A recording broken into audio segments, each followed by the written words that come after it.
guys, Mike Pfeiffer with Pfeiffer Hobby. I'm proud to say that this is going to be our first brand new how-to video from making a selection from you all's suggestions to me via email. And I throw them into a hat and pick them out. And the first one is from Michel, I believe it is, in Quebec. I won't even try and pronounce the name of the town. But he's in Quebec, Canada, and he said, I've been following you on YouTube for a couple of years now. You're doing a great job. I saw one video on your train layout that you had a switch to balance from DC to DCC. I just can't figure out the wiring procedure. Would it be possible for you to make a video explaining on how to wire it up? Thank you very much in advance, Michel. Michel, I'm going to get to that today. So for those of you who didn't get that, what we're going to do is show you how your layout can operate on DC and DCC. Well, not and, but or DCC, with just the addition of a switch. So I've got some hokey diagrams, and I'm going to try and work through this a little bit and try and do some explaining. You'll probably see a lot of my fingers or a lot of pointers or something, because we're going to focus on the pieces of paper, and I hope it clears it up a little bit. And it should be a relatively short video, but let's see how it goes, guys. Okay, guys, the basic theory of this is that you can go from DC to DCC with the addition of a double pole, double throw switch. And it can be center off, or it can be not center off, meaning that if you throw it to the DC side, it'll stay there, and when you flip it to DCC, there's no intermediate stop. It'll just go all the way over to DCC, or left and right if you prefer. Or you can use a center off, whereas if you put the switch in the center, it would not be on DCC or DC. It would basically cut the entire layout off. And what I have here is some diagrams that I've made up, and we're going to refer to these here in a minute. But what I wanted to explain is that some of the DCC systems, when you look at the back of them or the front of them, depending on what system it is, there are wire tie downs that allow you to attach two wires to run to your programming track, which means that within the DCC system, when you select program function, it automatically within that box throws the signal to the programming track leads that come off of that DCC system. And those wires would go directly to your programming track. Then there are also leads on that same system that would go from the DCC box to your track, okay?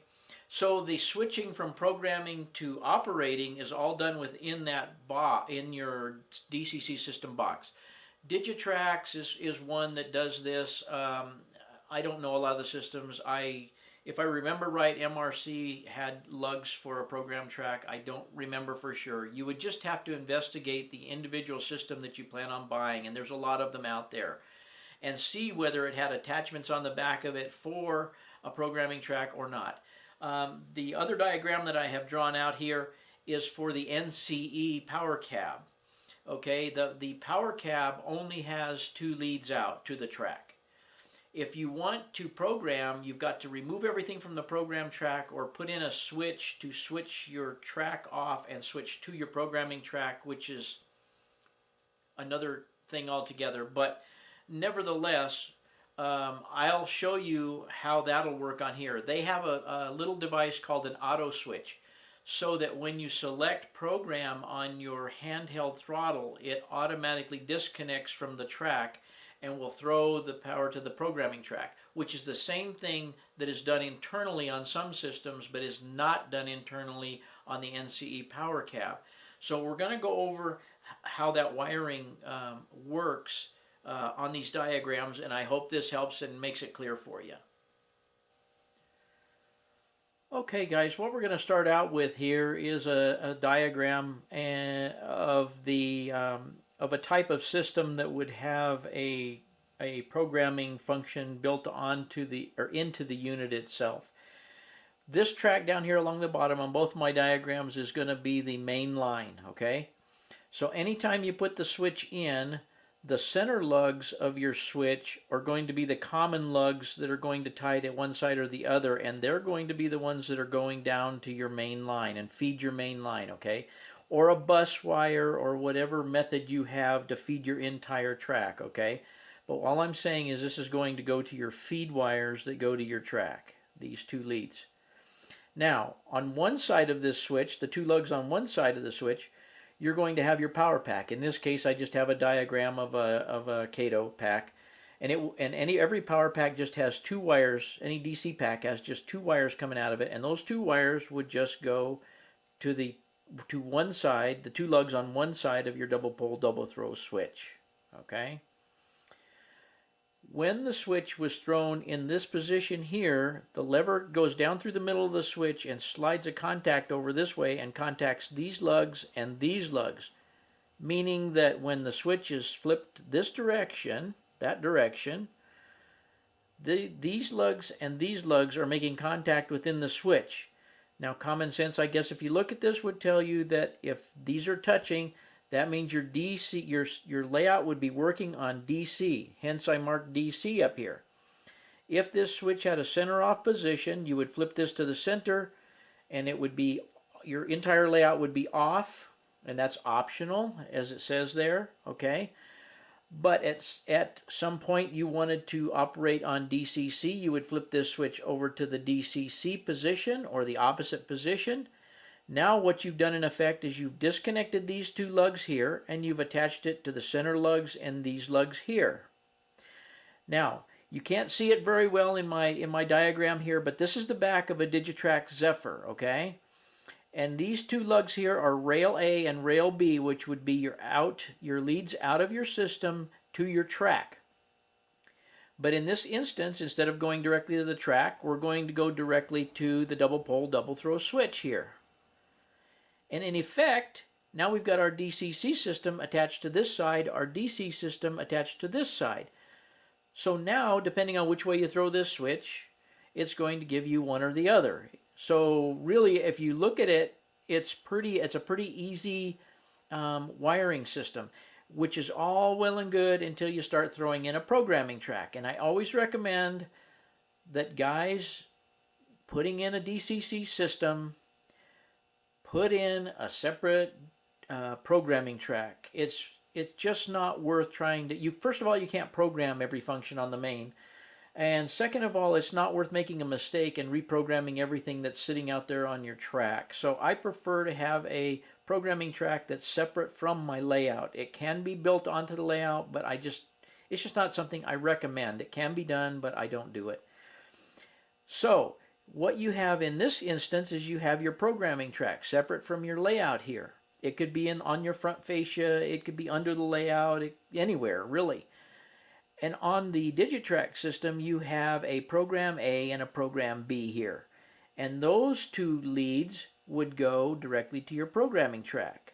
Okay? Pretty simple. They don't need to go through this switch because you can program at any time without affecting the main line because this track is not connected to the main line in any way. I hope that makes sense. So you could be running the layout on DC. You could access your DCC system and program locomotives over here without affecting anything because you're in effect disconnected right here. Okay? So that being said, it's a pretty simple thing to do. When you select the programming function on your handheld or on your Digitrack Zephyr, or if you had a handheld attached to it for that matter, or any of the other Digitrack systems, they have the same type of plug.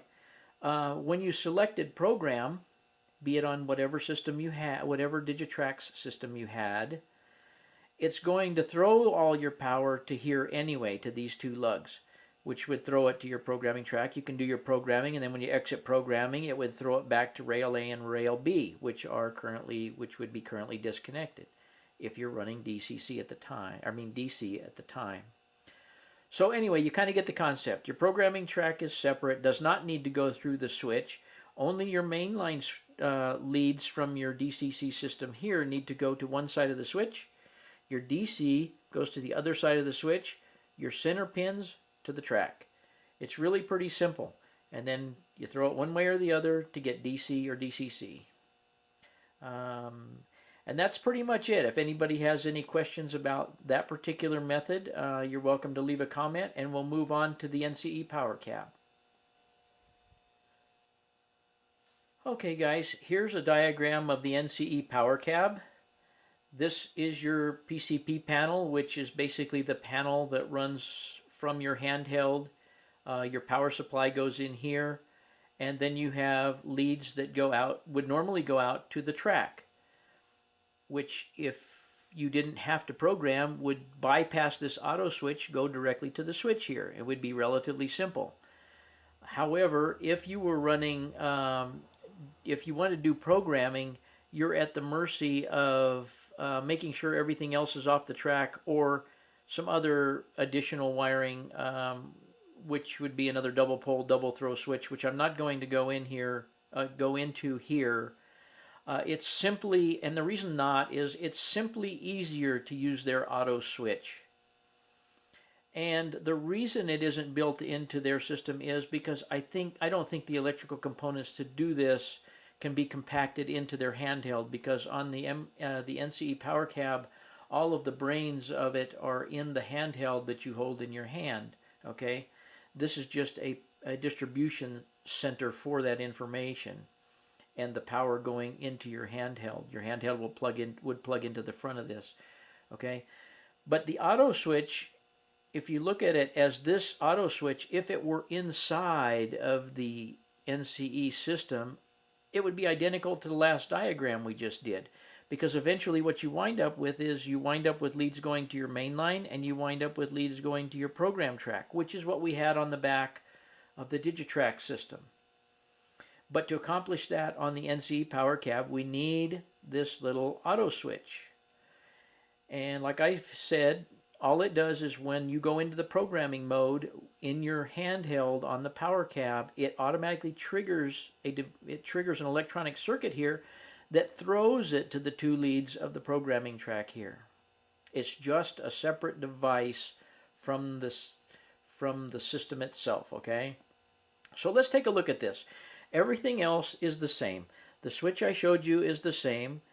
In the position this switch is in right now, you would be running on DC, because your slide would be over to this side, making contact with all these four corners of the center and these two corners of the double pole, double throw switch. If you were throw it to the other side, it would be picking up whatever power is coming in on these two wires right here to this side of the switch and throwing it to your mainline track. This again being your mainline track down here, this being your program track. And as you can see, coming out of the auto switch, we have two program leads. They go to your program track. So basically, once you get to this point right here, everything in effect works just like it did on the previous diagram. It's just that with the Power Cab, as I've said, you need this auto switch device for the system to identify whether it's programming or it's running the main line. So I'm going to let you look at this for just a minute. That's pretty much it in a nutshell. I've only touched on two different systems here, just because their principles are different. But it really is this easy to differentiate between DC and DCC. It's just in whatever you're feeding into this switch, and whichever way you have it thrown feeds to the track. You're just adding a device in the leads to the track. Normally it would come off and go directly to the track here and here. You're just adding the switch. And that's how simple it actually is. I really can't think of any other advice for you. This is a 5 amp switch. I don't know, I'll probably get some comments about the gauge of wire and the amperage that the switch can handle and all this stuff. But I have had one of these on a 5 amp switch like this on several, and this is a mini switch, by the way. I've had have one like that on several different layouts, and I've never overdriven run too much current through there. I guess you could on larger scales and stuff, but an N scale, we're pretty fortunate, and you're probably not going to run into that. So basically that just gives you the idea of the two different types of systems they are, and how to get to your program track, and how to get DC to the track, and how to get DCC to the track. And I hope this was kind of explanatory, and I hope it helps you guys out who just didn't quite get how that would work.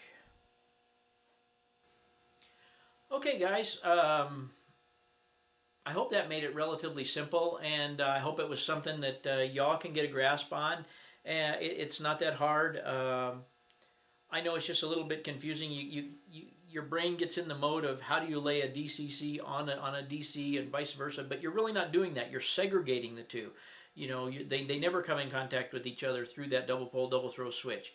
And that's what relieves your mind of trying to figure out how do you get both on the same track. We need to keep in mind that DCC locomotives don't run very well. They will, but they don't run very well. In most cases they will, I should say. They don't run very well on DC if they're DCC equipped, and vice versa.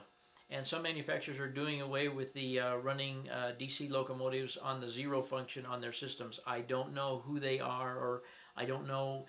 I mean, I don't keep up with the dates of the systems and what modifications or what versions do not do that anymore. So that would be something you'd have to also look up if you had that desire about the system that you're going to buy. That's why this switch goes in place. You can run any locomotives you don't have converted. You could run them on DC one day. You can get your DCC locomotives out the next day and run them on the same track and have fun with the other locomotives that day. So that's the object behind putting this switch in there. I think you'll find at some point in time you would finish converting all your locomotives over to DCC, and when you do, just eliminate that switch, come right out of your DCC system and go right to your track, which is what I did on my panel here eventually. So that's how simple it is, guys, and I hope that helps, and congratulations on looking at the first real how-to video that I've done, and thank you, Michael, for submitting that. And it's a question I get asked very often. It's a very common thing, and I hope this answers it for you guys. And take care, and we'll see you on the next how-to.